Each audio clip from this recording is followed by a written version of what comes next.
Hi again, this is Matt the Game Explainer. Today I'm going to be taking a look at a game called Steam Time.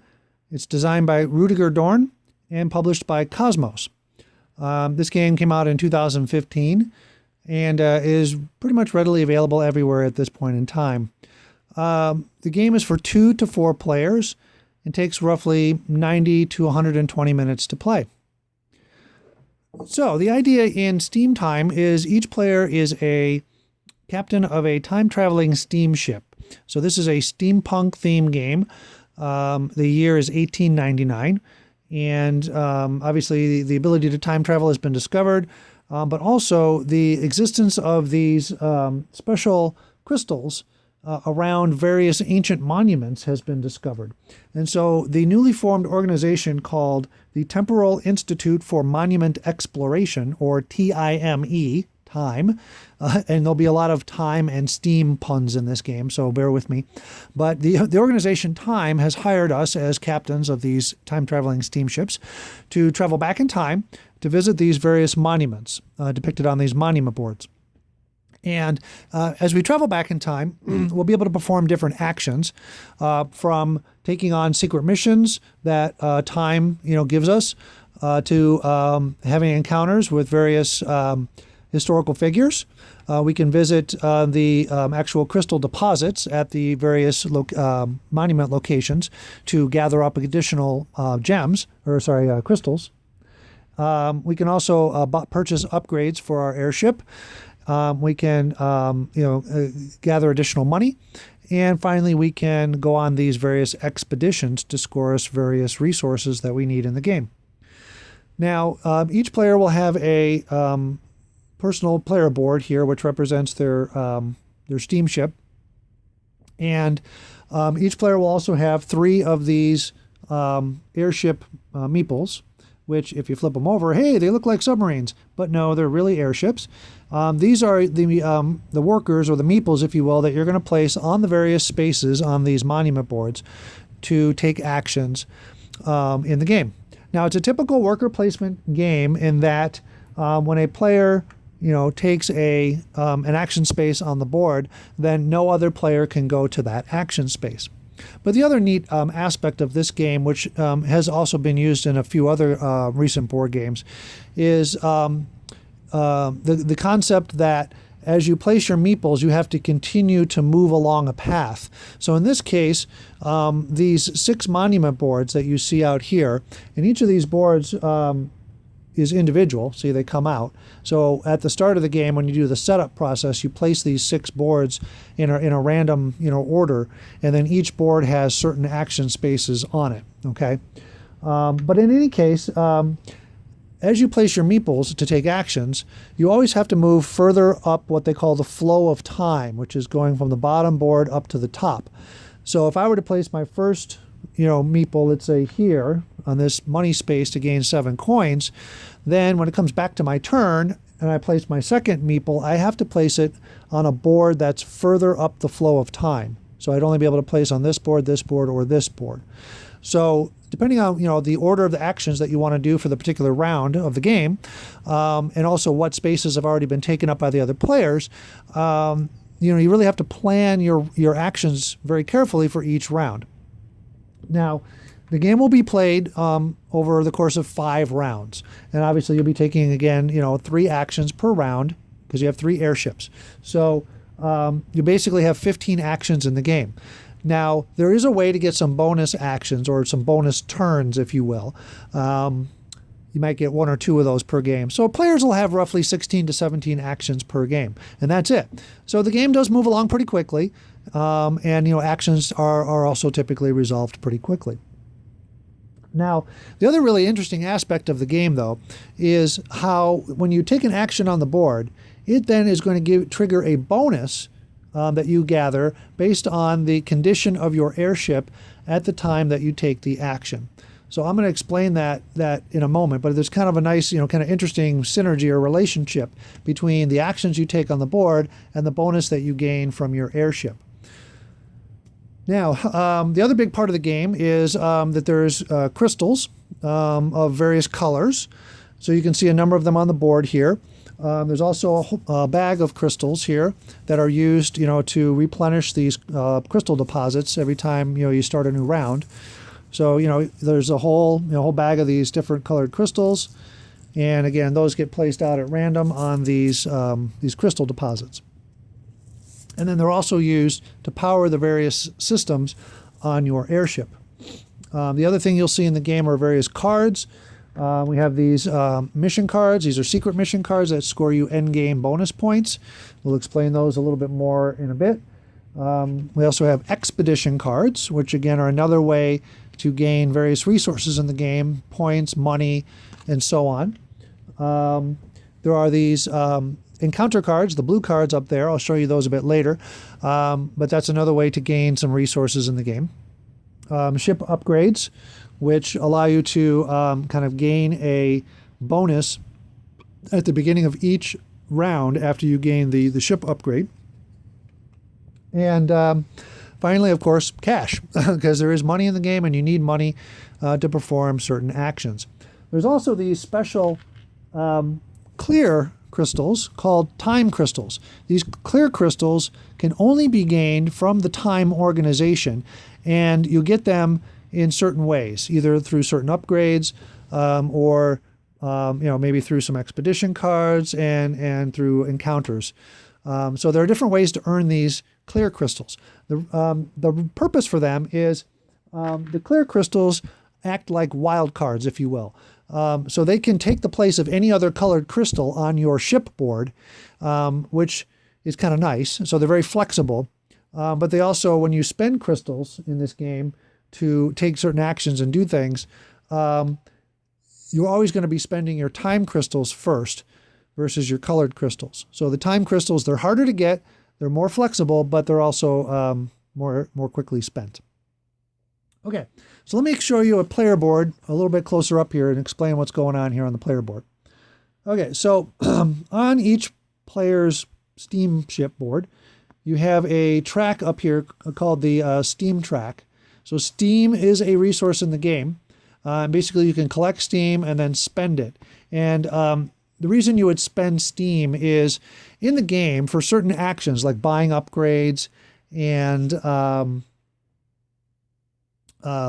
by going on these expeditions, you have to spend a certain combination of crystals, colored crystals, in order to get those upgrades and go on those expeditions. But you may not want to spend the exact combination of crystals required by the card. So when you spend steam, for each steam that you spend, you can substitute a different colored crystal for the one that you would normally have to spend. So if, for example, if a card required you to spend a gray crystal and you wanted to spend a green crystal instead, you could do so by spending one steam off of your steam track. So steam is very useful for converting one type of gem into another, or one type of crystal, into another. Now, the different systems on your ship, you've got the green system up here. And each system is color-coded by a border, so green, blue, black, pink, gray, and orange. Those correspond, again, to the action spaces on the board. So, for example, if I show you an example monument board, the first action space has a green border. Those are the mission cards. The second action space has the blue border. That's the encounters, and so on. You have the gray border for the money action. So, as you can see, the action spaces are color-coded and correspond to a specific system on your ship. The reason for that is, again, when you take a specific action, like let's say I took this green action here to gain this mission card, okay, then as soon as I've resolved that action space, then I'm going to trigger a bonus from my green system, which is the bridge. And as you can see on the board here, you're going to gain one bonus victory point for each crystal that you have on your bridge at the time that you take the green action on the board, right? So let's say, for example, I had, 2 green crystals on my bridge at the start of the game, or not the start of the game, but sorry, when I take the green action, then I would get 2 bonus victory points. Now, if I had gained at some point in the game, let's say a time crystal and put it on my bridge, then the time crystal always goes in the rightmost available space, to the right of the other crystals. The reason for that is, again, when you spend crystals out of a system, so if I'm spending a green crystal to buy something, I must spend the rightmost crystal, which is going to be the time crystal. So it's always the first one to go away. If I gained, let's say I had one green crystal, okay, and one time crystal, and then I gained a second green crystal, I would move the time crystal to the right and place the green crystal before it. So you're always going to be spending your time crystals out of your systems first, okay? But that's the idea there, is when you take an action, you're going to trigger the system bonus from your ship based on how many crystals you have in that system at that time. Now, you'll also notice up here in the corner a +2 coin symbol. That means in order to put a crystal in the 4th space on my bridge, I have to spend 2 coins to do so. So to take some of your systems up to their maximum capacity is going to cost you some money. All right, that's also true for the lab, and it's true here for the analytic engine. Now, the second system, the blue system here, is the engine room. And when you take a blue action, which is to get an encounter card, then you're going to gain some bonus steam. The lab here is when you go visit these crystal deposits and buy crystals, then you're going to score a bonus time crystal or clear crystal for each crystal that you have in your lab. Okay. The pink system is your time portal. And basically the way this works is whenever you take an upgrade action, so the pink action, or you take an action space that has this bonus pink spiral on it, like let me show you one of those here, okay, like this here, see it's got a bonus pink spiral. So if I go to this action space, I'm doing an encounter, but I'm also allowed to get a bonus on my pink system. And the way that works is, if you can see down here, each player starts with a marker at the top of this time portal wheel. Each time you trigger this action, you're going to move it 1 space, okay? And then once you get all the way back around to the top, that's how you trigger a bonus action using this meeple here, Mr. Time, okay? So the way that works is, if I were to take an action that would cause this to get all the way back to the top, then as soon as I resolved my current action, I immediately take another turn using Mr. Time as my worker meeple. So I would take Mr. Time, and the cool thing with Mr. Time is he gets to break all the rules as far as where you can place your guy on the monument boards. So rather than having to continue along the flow of time and having to avoid occupied spaces, if I'm using Mr. Time, I can place him on an already occupied space, or I can even place him further back in time in order to gain the type of action and resource that I want. So that's the bonus action that you can get with Mr. Time. He's very cool, but you only are going to trigger him each time you can get your time portal to go all the way around the track there. And then you put Mr. Time back up there, so he'll be available for the next player who happens to trigger the bonus action. Okay, so that was the pink system here. And anytime you buy an upgrade, you're going to advance, you're around your track 1 space for each pink crystal in your system. Next is the Midas machine. This is where you're going to keep your money here. And when you take a money action, which is a gray bordered space, then you're also going to get an extra 2 coins for every gray crystal here in your Midas machine. Finally, your analytic engine, which is the orange system. Again, this has to do with these expedition cards. So if I were to go to an expedition card space on the board and trigger it, okay, first you're going to have to pay a combination of crystals here. And I'll tell you what the combination is in a minute. But if I am able to pay the combination of crystals to complete the expedition, then I'm going to gain resources from that expedition based on how many orange crystals I have in my analytic engine. So if I happen to, let's say, have 2 orange crystals at the time that I go do this card, then I would gain 4 points for the first orange crystal and 4 gold for the second orange crystal, right? So doing expeditions is more beneficial when you have more orange crystals, okay? And you don't spend the crystals when you gain the benefit. You just gain a number of benefits equal to the number of crystals. Now, how do you determine, like, for example, in this case, what crystals to spend in order to do this expedition? Because it has 3 letters here, A, B, C. Well, the way you do that, or the way you figure that out, is at the beginning of each round, we're going to flip face up one of these effort cards. And there's a random selection of effort cards for the game. What you do is you're going to build a deck of 2 alpha cards followed by 3 omega cards. Okay, and there's a bunch of omegas and a bunch of alphas in the game, so it's going to be different every time you play. But in the first round, you flip up the first alpha card, and it has a certain combination of colored crystals. So, for example, again, in this particular expedition, I had to pay A, B, C to do this expedition. So in this case, I'd have to pay a gray, a green, and a blue crystal to do that expedition. Now, remember, if I don't have gray, green, or blue, or if I don't want to spend those particular colors, and I have steam, I can spend steam to substitute other crystals off of my board. But that's one of the ways that you're going to be, you're collecting crystals, right, by buying them at these mines and so on, but you're also going to be spending crystals to do things like expeditions. So it's one of those games where you collect resources and then you spend them to do things. Okay? But you also want to keep some crystals on your ship in order to power up those bonuses that you get when you take your actions. So there's always a constant kind of push and pull here in terms of what crystals to keep, what crystals to spend, how many crystals to have in each system, and so on. There's a lot of interesting decisions in the game. The other thing, again, you're going to be spending your crystals on are these ship upgrades, which costs, again, a certain number of crystals. This one costs an A and a B, and you're going to get 4 coins at the beginning of every round, starting with the next round after the round that you bought the upgrade. All right, let me go ahead and explain all the action spaces on the board. I'm going to grab a couple of different, let me grab a couple of spare boards here for different player counts. Okay, so the first action, like I said, are these mission cards. So you go here and you draw the mission card that is next to that space, right?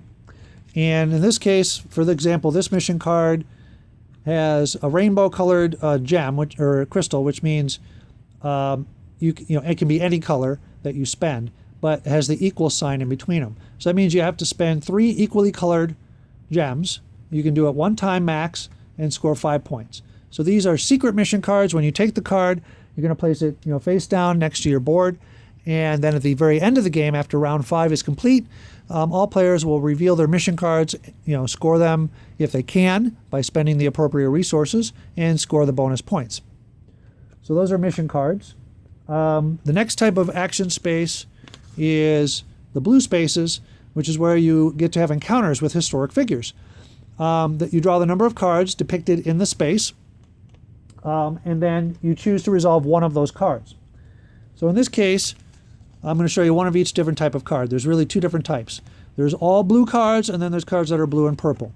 Now, the all blue cards basically give the active player a choice. They can resolve the top part or the bottom part, not both, this or this. So in this case, I could either gain a gray and a green gem, or I could spend a gray and a green gem 1 time to gain 5 victory points.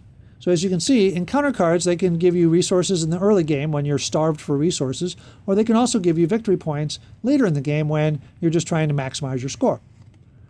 Now, the blue and purple cards, if I were to resolve this card, I, as the active player, would get the top benefit, which is in this case is 8 coins, but I would give all other players the purple benefit, which is 2 coins. So I choose which one I want to do. Maybe I want to do this one, so I resolve it and I discard the other card. That's how visitors work. Some visitor spaces will allow you to draw 3 cards and choose 1 to resolve. And other spaces can even give you like a time portal bonus movement. So you move once on your time portal track. So that's kind of nice. So that's the idea of the encounter cards. Now the third type of space are these crystal mines. Okay, so as you can see on the board, when we set up the board at the beginning of each round, we're going to, again, place out a random assortment of gems in these various crystal mines. And when you go to one of those spots, then you get to buy gems from, I keep saying gems, I apologize, they're crystals. You get to buy crystals from that crystal deposit. It costs 2 coins per crystal. But again, you have to be able to have a space on your board to put them. So if I go here and let's say I buy 2 orange and a green, right? That cost me 6 coins, and I would put in my green in the green system and the 2 orange in the orange system. By the way, at the start of the game, each player starts with a certain amount of money and a certain number of gems, depending on their position in the play order. So, for example, in this game, the way I had it set up, the yellow player was the first player, so they get 5 gems, 1 in each of the first 5 systems, and 8 coins. Should be 8 coins there. And then the second player, the red player, would get an extra orange gem or crystal, and then the third and the fourth player would get also some additional resources because they are later in the initial play order. Again, that's to kind of balance out the fact that the first player will get obviously first choice of spots, and the fourth player, if there are four players, would get, last choice of spots. So anyway, but that's how this works. You can go here, you can buy gems, and you place them out, in your appropriate systems, right? The next type of spot are these upgrades. Okay, so we already took a look at example upgrades. You can get coins from them. You can get crystals from them. Like this upgrade, it's more expensive. It's going to cost me 4 crystals, but then every round thereafter, I'm going to get a bonus coin and a bonus time crystal, or one of those clear crystals. So this is pretty nice. Obviously, the upgrades, they do scale from round to round. So as you can see, there's a round number on the back. Like this is for round number 1. And so you'll only draw round number 1 upgrades for the first round. And then at the end of the round, anything that hasn't been claimed, whether it's cards, gems, or upgrades, they all get wiped out, and put back in the box. And then at the beginning of the next round, what we're going to do is we're going to take this top monument board, we're going to remove it, we're going to slide all the other boards up, and then we'll place this one at the bottom. So basically what that would do, as you can see, is it would rearrange the board somewhat. So it changes kind of where the different action spaces are available and so on. Then what you would do at this, after you've rearranged the boards, is you would repopulate all of the card, upgrade tile, and gems or crystals. You kind of replenish those for the start of the next round. You would flip up a new effort card for the next round as well. So that way, there's a different, combination of crystals required to purchase things. And then off you go. Also notice that the expedition cards have round numbers on the back as well. So, these expedition cards will also scale with the game. So as players get more and more resources, the cost and benefit of things will scale up appropriately. Okay, so those are the upgrade spots. You're not limited to 4 upgrades. It may look like there's 4 upgrade spots on your board, like so, but you can attach more than 4 upgrades. Okay. Next is the money locations. These give you cash, and they also sometimes allow you to get a bonus resource or two. And then the last spots, of course, are the expeditions, where you can go do these expedition cards. So that's really the whole idea of the game. Place your first meeple, resolve an action, and then gain the bonus from your ship, depending on the crystals for that appropriate system. Then the next player goes. They're going to resolve an action and gain a bonus from their ship, and so on. And you keep playing through 5 rounds of the game. At the end of the 5th round, players again will score any secret mission cards that they are able to complete. And whoever has the most esteem, which is victory points in this game, whoever has the most esteem is the winner. Now, the only other thing I should really explain in the game is there is this first player token. So in the game, any player, when it's their turn, can go ahead and instead of placing one of their airships on the board, they can instead take the first player token. And when you do that, you can do one of 2 things. You can either turn in steam, so spend steam up to 10 times to gain victory points, 1 point per steam, or you can spend 1 and only 1 steam to gain a time crystal from the time organization. So you get one of those clear crystals and place it on your board. Also, what this means is for the next round, you're going to be the start player, right? So that's a very nice thing. Now, obviously, the current start player, in this case, yellow, the very first thing that they do in the round, they cannot take this first player marker. They have to place a meeple on the board. What that does is it prevents one player from hogging the first player marker round after round after round, okay? But if the other players choose not to take the first player marker and it comes back around to the first player, then they can go ahead and take it, right? They just don't get first shot at it. So that's how that works. The other thing to explain in the game is there are 2 little mini expansions that come with the game. So this is kind of the beginner or basic game that I've showed you here, but you can throw a couple of extra things in if you want to make it a little more of a gamer's game and a little more, kind of involved, if you will. The first thing are the saboteurs. So the Saboteur expansion is nothing more than these 4 tokens. Each player starts with 1 Saboteur token. And then I believe it's at the start of the second round, so you don't get to use them in the first round. But at the start of the second round, each player can take their Saboteur marker and place it on one of the action spaces. Okay? So each player would do so. And then what that means is for any player, including the player who placed the Saboteur, for any player to go to one of those action spaces with a Saboteur marker, they must spend one of those clear time crystals in addition to, whatever other cost there might be to use that space. So it just makes those certain spaces a little more expensive to use. So obviously there can be a little more of, kind of a take that strategy with the Saboteur expansion. The other expansion are called the Specialists. Each player has a deck of these Specialist cards. So these are the yellow player's deck. Okay, and each deck is exactly the same. There are 9 Specialists. And what you do is if you're going to use the Specialist expansion, at the start of the game, each player will look through all 9 of their cards and choose 2 of them to start with in their hand. So maybe I start with the Adventurer and the Commander. Then I'm going to shuffle up the rest. Okay, place them here in this spot next to my next to my board. So now I have a hand of 2 Specialists, and so would every other player. Now, when it's my turn, if I want, before choosing an action to resolve, I can, if I want, play one or both of the Specialists from my hand. Now, only the top Specialist is the one that's going to count. So maybe I play the Adventurer, okay, and I start a kind of a discard pile. Now, as long as the Adventurer is on the top of the discard pile, then that Adventurer is in play, and I gain the benefit from it. So, for example, the Adventurer says, let me pull it back up here so hopefully you can read it. It says, when taking the expedition action, you gain 1 additional reward. So, if I was about to take maybe an expedition action, right, then it would make sense for me to want to have my Adventurer on the top of my discard pile.